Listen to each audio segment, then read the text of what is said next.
Welcome everyone and welcome to this tutorial. So this is just a walkthrough of this machine cap. It's an easy machine with 20 points. So this is the IP. I'm going to copy it as always. I'm just going to start a normal scanning and map-sv-sc and the IP of the machine. I already did this, so this is the result. As you can see here, we have 21 for FTP, and this version doesn't look vulnerable. And for OpenSSH, it's also open, and this looks updated.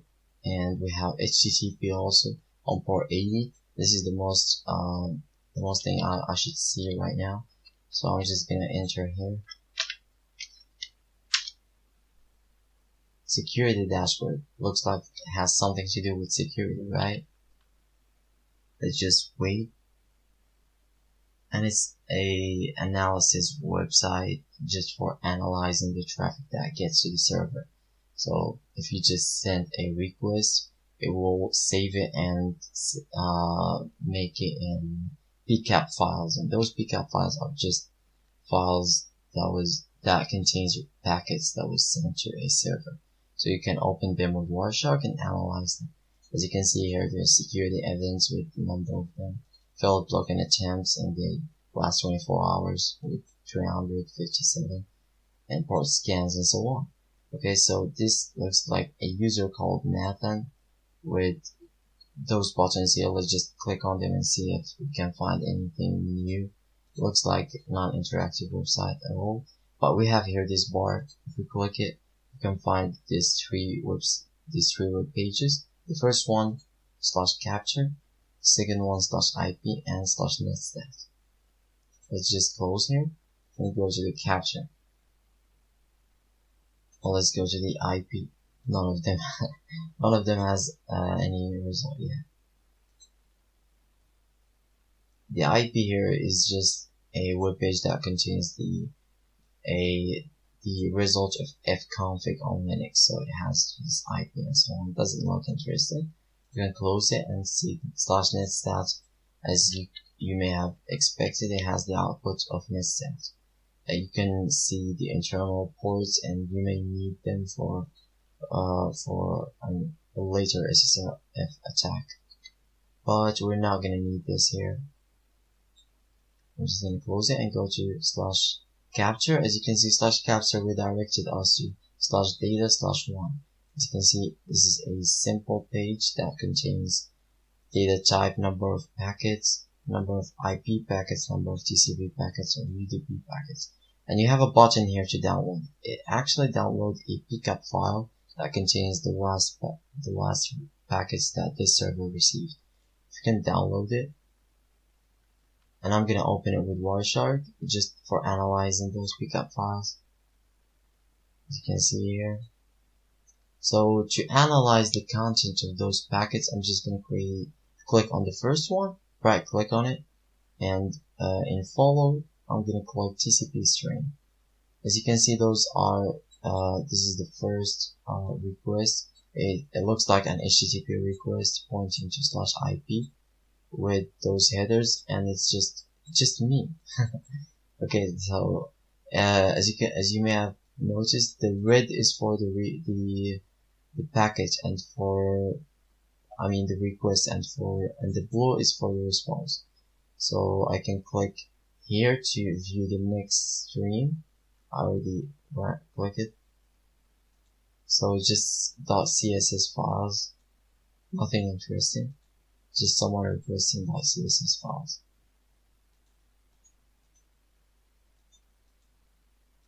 I have no idea why the FTP stream is not here.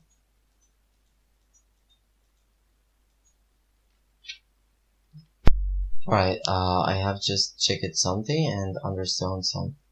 So you can actually find, normally for solving this box, you should find FTP credentials to get into the box, because this actually is capturing any packet that gets to the server, right? And we have in our terminal here, we have the port 21 is open, so someone is using this protocol. Of course, why he would open it if he doesn't want to use it. Okay, so there must be a request or a packet to this FTP server containing the credentials of that user. Okay, so and FTP is not secured. It doesn't encrypt the credentials, so it will be plain text. Okay, now if you go here, this is the pcap file that contains packets, as we know, and it's not the first one. The first one is actually numbered with 0. If we change that one to 0, we will find the first pickup file that was registered on the server, and it should be the one that contains the FTP credentials. As you can see here, I'm gonna download it, open it with Wireshark as always, and for the first one, I'm gonna do follow TCP stream. And as you can see, the first one is just a simple HTTP request. Let's go to the next stream. Another one, echo.echo means an icon, and here we go. This is data that was sent to the FTP server. As you can see, those are FTP comments, user Nathan, as we found in this website here, Nathan. And this is his password and some other things that you don't really need to know at the moment. I'm gonna copy this, okay, and go here to my terminal and try to connect to that website. So what's the IP again? 145. Nathan and the password, and we're logged in. So I'm gonna do ls-la to find every file that is here. And as you can see here, this is looks like the FTP is open in a home directory, because we see that .bash history, and it's only present in the home directory of users. .bash logout, cache rc, and so on, bash rc. So we can actually download the user.txt, and this is the user.txt flag. We can use it, or we can actually, let's see if we can put files on this server. Let's make a simple file and reconnect to the server, Nathan. Then let's put that file, see if we have the right access, and we don't have it, permission denied. So if we had the right access, we can just upload a .ssh directory which contains authorized keys, and this actually has a public keys that is accepted by providing a password, and we can then authenticate. But we're gonna try another thing, and you should always try it when you're doing machines, because people don't normally change the passwords in websites, so they use the same password for multiple websites.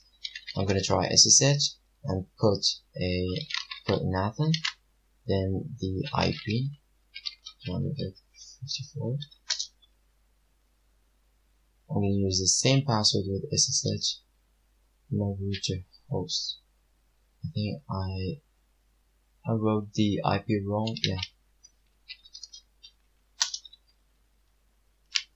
Put the same password. There we go. We're logged in as the user Nathan. So as you can see, the content of his home directory is the same that we saw in FTP. So that ensures us that we were correct. So what's the next step here? We can just run len enum, upload it and run it, or we can just I'm gonna move directly to the solution. I'm gonna run git cap to get the capabilities of every binary on this website, on this server, sorry, -r recursively and /. Now I'm gonna redirect the errors to Dave mode to not show them on my standby output. Enter. It will show us those binaries that has a specific capability and show their capabilities. So let's first explain what capabilities are. Normally, if you have a script and you wanted to get a privilege, a specific privilege without giving him all of them, so admins normally just give a binary SUID bit, right? But SUID bit can be used to run any other thing with that privileged user, okay? So they search for a way to give a specific capability or a specific privilege to their binaries to not be abused. I don't know if I explained that well or not. But anyways, we have this binary here. It's called Python 3.8 and it has those capabilities: cap situ ID, capnet bind service, and the IP. What is important is this capability, cap underscore situ ID. We can use this capability to set a UID to any number, including the root user. So it's vulnerable because we can use Python to set a custom UID, which is the root one. I'm just gonna go here to my Brave and open GTF opens. I can search here for Python, and as you can see here, one of the functions that can be abused is the capabilities. I'm gonna click here. As you can see in this section here, it tells us that the key, if the binary has the Linux cap situ ID capability set, or it is executed by another binary with the capability set, it can be used as backdoor to maintain privileged access by manipulating its own process UID. So the Python has a way to change the current UID. We're going to change it to 0, okay, using the library OS. And then after changing our UID to 0, which is the UID of the root, we're going to run -sh. It's going to be run as root, okay? So we can just copy this and use user bin python 3.8 and pass this content here. As you can see, ID is root. You can just know that it was a root by just this time. Okay, so that's it. We can read the root.txt and we can also read Nathan user.txt, and there we go. That was the solution. That was the walkthrough for this box. Thank you so much for watching and see you later.